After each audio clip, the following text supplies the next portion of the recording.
परमवंदनीय, प्रातस्मरणीय, परम दयाळू, परम कृपाळू, अकारण करुणावलय, सर्वेश्वर, मंगलेश्वर भगवान श्री राधा गोविंद श्रीकृष्ण परमात्मा यांची पवित्र आणि पावन अशी श्रीमद भागवत महापुराण कथा मौजे हसनापूर या गावी सुरू आहे। आज या कथेचा पंचम दिवस आहे, 5वा दिवस आहे। गेली 5 दिवस तुम्ही भाविक भक्त या कथेचं श्रवण करत आहात। आज देखील 5व्या दिवशीची कथा श्रवण करण्यास उपस्थित असलेले सर्व भाविक भक्त आपल्या सर्वांना व्यासपीठातर्फे तुमचं स्वागत करून तुम्हाला प्रणाम करते। श्रीमन महर्षी शुकाचार्य सम्राट परीक्षिती राजाला श्रीकृष्ण चरित्र सांगत आहेत। कालच्या कथेमध्ये शुकाचार्यांनी कृष्ण जन्माची कथा सांगितली। आपण काल या ठिकाणी कृष्ण जन्माचा सोहळा आनंद साजरा सुद्धा केलेला आहे। तर मग कृष्ण जन्म झाला इथपर्यंत आपण कथा काल पाहिलेली आहे। त्याच्यानंतर पुढे काय झालं याचा कथाभाग आज आपण घेणार आहोत। श्रीमन महर्षी शुकाचार्य राजा परीक्षित यांना सांगत आहेत, भगवंताचा जन्म झाला, पण या ठिकाणी जन्म हा शब्द वापरणं चुकीचं आहे। परमात्मा जन्माला कधी येत नाही, परमात्मा प्रकट होत असतो, म्हणून शुकांनी इथे जन्म हा शब्द वापरलेला नाही, तर भगवान श्रीकृष्णाचं प्राकट्य झालं म्हणजे परमात्मा प्रकट झाले। जन्माला तो येतो जो गर्भामध्ये जातो, पण गर्भवासाचं दुःख केवळ सामान्य जीवासाठी आहे, भगवंतासाठी नाही। म्हणून देव गर्भामध्ये कधी जात नाही, देवाला गर्भवास नाही। म्हणून देव जन्माला आले असं न म्हणता देव प्रकट झाले, भगवंतानी अवतार धारण केला, भगवंताचं अवतरण झालं असा शब्द या ठिकाणी वापरलेला आहे। शुक म्हणतात, राजन, देवाचं प्राकट्य झालं, परमात्म्याची 8 वर्षाची बालमूर्ती कंसाच्या कारागृहामध्ये प्रकट झालेली आहे। तेव्हा भगवंताने माता देवकी आणि वसुदेव यांना त्यांचा पूर्वजन्म सांगितलेला आहे की पूर्वी तुम्ही खूप वर्ष तपश्चर्या करून आज हा लाभ तुम्हाला प्राप्त झालाय। तुम्ही पूर्वी कठोर अशी तपश्चर्या करून वरदान मागितलं होतं, म्हणून मी तुमच्या पोटी पुत्र म्हणून जन्माला आलोय। आणि त्यानंतर मग परमात्म्याने वसुदेवांना सांगितलं, आज्ञा दिली की मला गोकुळामध्ये नेऊन सोडा, नंदाच्या घराला मज नेई गोकुळाला, माया उपजली तेथे ठेवी मज आणि येथे। गोकुळामध्ये नंद महाराजांची पत्नी यशोदा हिने एका कन्येला जन्म दिलेला आहे, तर ती कन्या इथे घेऊन या, मला तिथं ठेवून या असं सांगितलेलं आहे। तेव्हा वसुदेव महाराज म्हणतात, मी बाहेर जाणार कसा, कारण कारागृहामध्ये बंदीशाळेमध्ये बंद आहेत, हातापायामध्ये बेडे आहेत आणि कंसाच्या त्या कारागृहाला 7 दरवाजे होते आणि प्रत्येक दारावर असंख्य पहारेकरी होते। तेव्हा देवाने सांगितलं, तुम्ही चिंता करू नका, तुम्ही फक्त मला घेऊन निघायची तयारी करा। कारण देवाने अशी व्यवस्था केली की देवानं त्यांच्या मायेच्या सहाय्याने सर्वांना मोहित केले। म्हणसी असे रक्षपाळ ते म्या मोहिले सकळ, सर्वांना मोहित केले, सगळ्यांना झोप लागली आहे, कोणालाही काही खबर नाही या ठिकाणी काय घडतंय। आणि भगवंताने बालरूप धारण केलेलं आहे। तेव्हा वसुदेवांनी एका टोपल्यामध्ये बाळकृष्णाला ठेवलं आणि ते टोपलं आपल्या डोक्यावर घेतलं। जसं डोक्यावर त्यांनी टोपलं घेतलं तसं चमत्कार घडला। ज्या हातापायामध्ये बेड्या होत्या त्या सर्व तुटून गळून पडलेल्या आहेत, कारागृहाचे दरवाजे आपोआप उघडलेले आहेत, पहारेकरी सगळे झोपी गेलेले आहेत।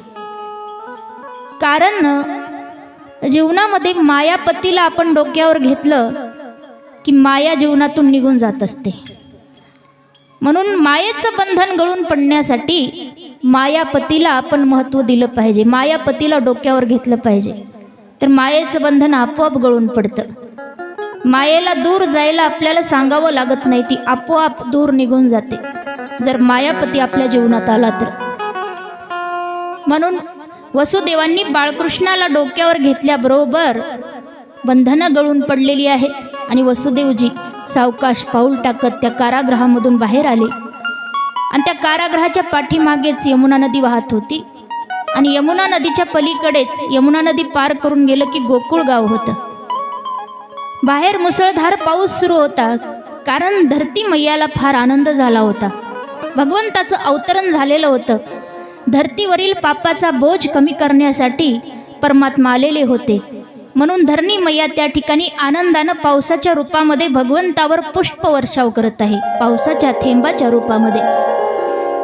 आणि वसुदेवजी बाळकृष्णाला घेऊन निघाले, यमुनेच्या काठावर आले आणि पाऊस असल्यामुळे, मुसळधार पावसामुळे यमुनेला पूर आलेला होता.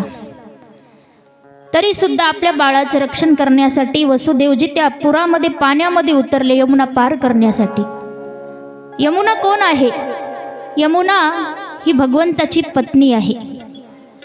आणि जसं यमुनेला कळालं माझे मालक, माझे स्वामी इथून चाललेत, तेही त्यांच्या बालरूपामध्ये त्यांचं आपल्याला दर्शन करायला मिळते. आज आपले पतिदेव इथून चाललेत तर त्यांचं दर्शन घ्यायला पाहिजे, कारण नवऱ्याच्या पाया पडलं पाहिजे. प्रत्येक स्त्रीचं, पतिव्रता स्त्रीचं कर्तव्य आहे की नवऱ्याच्या पाया पडावं. इथं बसलेल्या तुम्ही पडता का पाया? नवऱ्याच्या पाया पडता? पडलंच पाहिजे, कारण शास्त्रामध्ये सांगितलं पती परमेश्वर असतो. पती कोण आहे? परमेश्वर, देव आहे. म्हणून तर पतीच्या समोर देव शब्द आला, पती देव म्हणतात की रोज नवऱ्याच्या पाया पडावं. पण नवऱ्याने सुद्धा परमेश्वर होण्याच्या लायक वागावं. नवऱ्यानं सुद्धा बायकोचा सन्मान केला पाहिजे, तिला आदर दिला पाहिजे, तिची काळजी घेतली पाहिजे. तेव्हा मग बायको ही पाया पडत असते. तर दोघांचंही समान कर्तव्य असतं. यमुना मैया विचार करतात, माझे पतिदेव चाललेत, दर्शन घ्यावं. म्हणून हळूहळू पाण्याची पातळी आता वाढू लागली. जे कमरेपर्यंत पाणी होतं ते खांद्यापर्यंत आलेलं आहे. खांद्यापर्यंत होतं ते आता तोंडापर्यंत आले. आता तोंडात पाणी जाईल आणि आपल्या वडिलांना त्रास होईल. म्हणून भगवंतानेच या ठिकाणी एक लीला केली. टोपल्यातून आपलं छोटंसं पाऊल बाहेर काढलं आणि भगवंताच्या पायाचा, अंगठ्याचा स्पर्श जसा यमुनेच्या पाण्याला झाला, यमुनेच्या पाण्याला भगवंताच्या चरणाचा, अंगठ्याचा स्पर्श झाल्याबरोबर ते पाणी ओझरलं, शांत झालं. आणि यमुना मैयाने त्या ठिकाणी वाट करून दिली आहे वसुदेवांना जाण्यासाठी. आणि वसुदेव महाराज अगदी सावकाशपणे यमुना नदी पार करून पलीकडच्या किनाऱ्यावर पोहोचले. त्यांनी गोकुळ गावामध्ये प्रवेश केलेला आहे. जसं भगवंताने मथुरेमध्ये सर्वांना योगमायेमध्ये निद्रिस्त केलेलं होतं, अगदी त्याचप्रमाणे इकडे गोकुळामध्ये देखील सर्वांना योगमायेत निद्रिस्त केले. कोणीही जागं नव्हतं. साधं कुत्रंसुद्धा जागं नव्हतं. माणसं तर झोपलेले होते, पण पशु प्राणीसुद्धा कोणालाही काही खबर नव्हती. आणि वसुदेवजी तसंच नंदाच्या घरी आले आहेत. नंदाच्या महालामध्ये यशोदा मैयाच्या कक्षामध्ये त्यांनी प्रवेश केलेला आहे.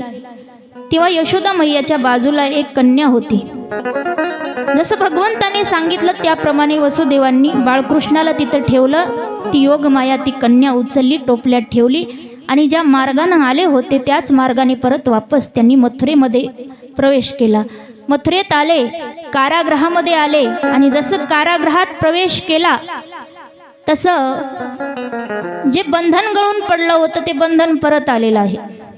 वसुदेवांच्या हातापायात परत बेड्या पडलेल्या आहेत. कारागृहाचे दरवाजे परत लागलेले आहेत. ज्यावेळी बाळकृष्णाला डोक्यावर घेतलं त्यावेळी बंधन गळून पडलं होतं, पण आता मायेला घेऊन आलेत तर बंधन परत आलं. जे पहारेकरी होते ते सुद्धा जागे झालेत आणि देवकी मैयाच्या मांडीवरती कन्या ठेवलेली आहे आणि त्या कन्याने योगमायेने रडायला सुरुवात केली. जेव्हा ती योगमाया, ती कन्या जोरजोरात रडत होती, पहारेकरी एकमेकाला म्हणायला लागले, अरे 8व्या जन्माला आला, कोणीतरी सांगा महाराजांना, जा सूचना करा. तेव्हा काही सैनिक पळाले, महाराजांना सूचना केली. महाराज 8व्या जन्माला आला. तेव्हा कंस घाबरून गेला होता. सारखा चिंतेमध्ये, सारखा घाबरलेला कंस. झोपेत सुद्धा कंसाला वाईट वाईट स्वप्न पडायची. कंस एवढा घाबरलेला होता की एकदा नारदांना त्या कंसाने विचारलं होतं की नारद महर्षी, माझा जो काळ आहे तो कसा असेल, त्याची काही ओळखण्याची खूण मला सांगा. नारदांनी सांगितलं, मी तुला दुसरं काही सांगणार नाही, फक्त तो काळा असेल, त्याचा रंग काळा असेल, एवढं सांगितलं होतं. तेव्हापासून कंस प्रत्येक काळी दिसणारी वस्तू पाहिली की घाबरायचा, दचकायचा. एवढंच नाही, जेवायला बसला आणि भातामध्ये जिरा जरी बघितला तरी काळा आला म्हणून त्याने ताट फेकून द्यायचं, एवढा घाबरलेला कंस. जसं सैनिकांनी जाऊन सूचना केली, कंस ताबडतोब कारागृहात आला आणि देवकीच्या मांडीवर जसं कन्या पाहिली, कंस म्हणायला लागला, अरे ही तर 8वी आहे, 8वा कुठं आहे? देवकीनं सांगितलं, दादा मला मुलगी झाली यावेळी. पण दादा आकाशवाणी खोटी ठरली. आकाशवाणीनं सांगितलं होतं की 8वा मुलगा होईल, आकाशवाणी खोटी ठरली, मला मुलगी झाली. आणि आकाशवाणीनं सांगितल्याप्रमाणे तुला मुलाकडून धोका होता, पण दादा मला मुलगी झाली, माझ्या या मुलीला तरी सोडून दे, या मुलीपासून तुला काहीच धोका नाही. माझी मुलगी तुला कधीही मारणार नाही, उलट तुला मामा म्हणून हाक मारेल. तुझी ही भाची, लाडाची भाची तुला मोठं होऊन तुझ्यावर प्रेमच करेल. दादा कृपया माझ्या या मुलीला, एवढ्या तरी माझ्या लेकराला जीवनदान दे, खूप विनंती करते मैया. पण कंस म्हणतो, हे बघ देवकी, आकाशवाणीनं सांगितलंय 8वा मुलगा होईल, पण मुलगी झाली, तरीही मला त्या विष्णूवर भरोसा नाही.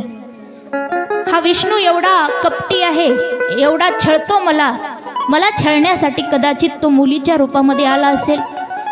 कारण समुद्र मंथन झालं आणि जेव्हा राक्षस अमृत घेऊन पळाले होते तेव्हा भगवंताने मोहिनी रूप धारण केलं होतं. राक्षसांना फसवण्यासाठी विष्णूने मोहिनी रूप धारण केलं, तसं मला फसवण्यासाठी कदाचित मुलीच्या रूपात आला असेल.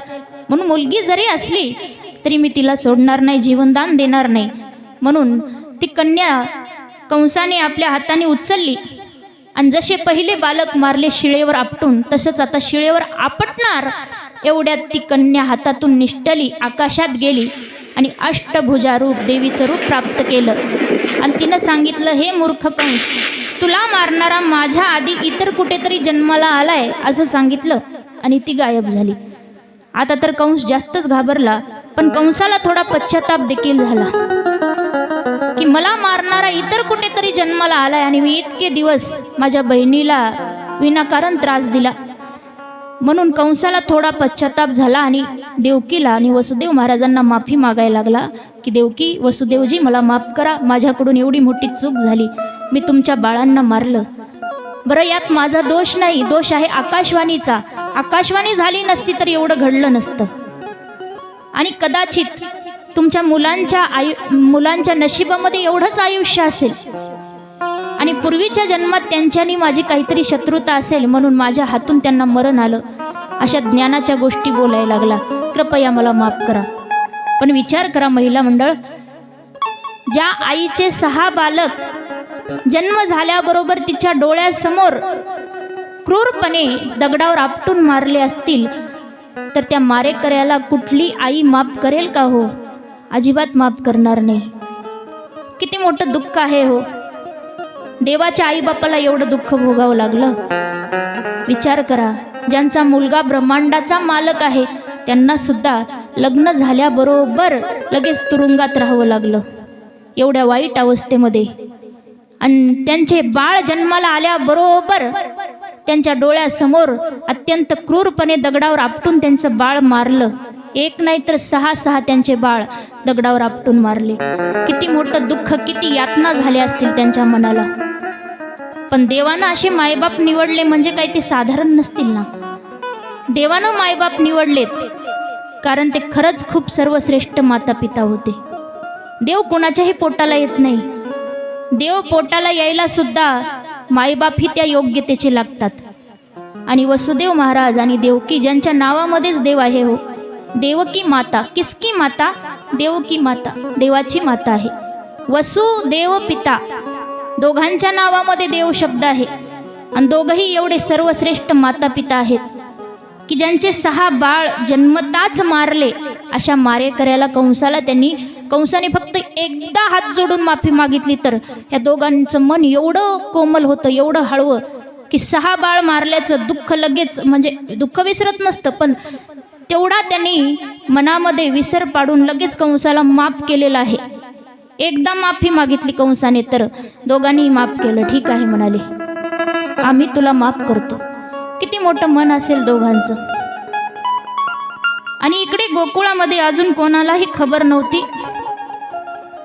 पहाटेच्या वेळी नंद महाराजांना झोपेमध्ये स्वप्न पडले आणि स्वप्नामध्ये त्यांना सुंदर असा बालक खेळताना दिसतोय. कुठे खेळताना? तर यशोदेच्या मांडीवर एक सुंदर बालक खेळत आहे असं स्वप्न पडले. आणि असं म्हणतात की पहाटेचे स्वप्न पूर्ण होतात. पहाटे जर एखादं चांगलं स्वप्न पडलं, शुभ स्वप्न पडलं तर ते खरं होतं असं म्हणतात. इकडे नंद महाराजांना एवढं सुंदर स्वप्न पडले. नंद महाराज स्वप्नामध्ये ते बालक पाहून, तो सुंदर बालक पाहून एवढे आनंदमग्न झालेत, आनंद विभोर झालेत. जसे त्यांनी झोपेतून जागे झाले पहाटे, त्या स्वप्नाचाच विचार करत आहेत की आज एवढं सुंदर स्वप्न पडलं. खरंच हे जर खरं झालं तर मी किती भाग्यवान असेल असा विचार करत करत यमुना नदीवर जाऊन स्नान करून आलेले आहेत. गोशाळेमध्ये जाऊन गौमातेला वंदन केलं. गौमातेला चारा पाणी करायला लागले. गायींची सेवा करत करत स्वप्नांचा विचार करत आहेत की किती सुंदर स्वप्न पडलं. आणि त्याच वेळी नंद महाराजांची बहीण होती सुनंदा नावाची, ती त्यावेळी तिथं आलेली होती. सर्वात पहिल्यांदा सुनंदाने पाहिलं. सुनंदा सहज आपल्या वहिनीला भेटावं, वहिनी झोपेतून उठल्या का नाही म्हणून यशोदा मैयाच्या कक्षाकडे आली असता सर्वप्रथम सुनंदाने बाळकृष्णाला पाहिलं. पाहिल्याबरोबर अत्यंत आनंद झाला आणि धावत जाऊन नंद महाराजांना शोधायला लागली. एका नौकरानं सांगितलं की नंद महाराज गोशाळेमध्ये आहेत. तेव्हा सुनंदा गोशाळेत आली आणि म्हणायला लागली, दादा, अरे दादा, एवढी आनंदाची बातमी आहे, ती बातमी तुला सांगते, पण आधी मला सांग, मला बक्षीस काय देशील?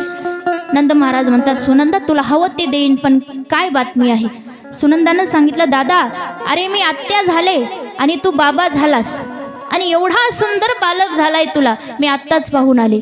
तेव्हा नंद महाराज ही जेव्हा जाऊन पाहतात तर खरोखर स्वप्नामध्ये जो बालक दिसला होता तोच बालक होता हुबेहूब.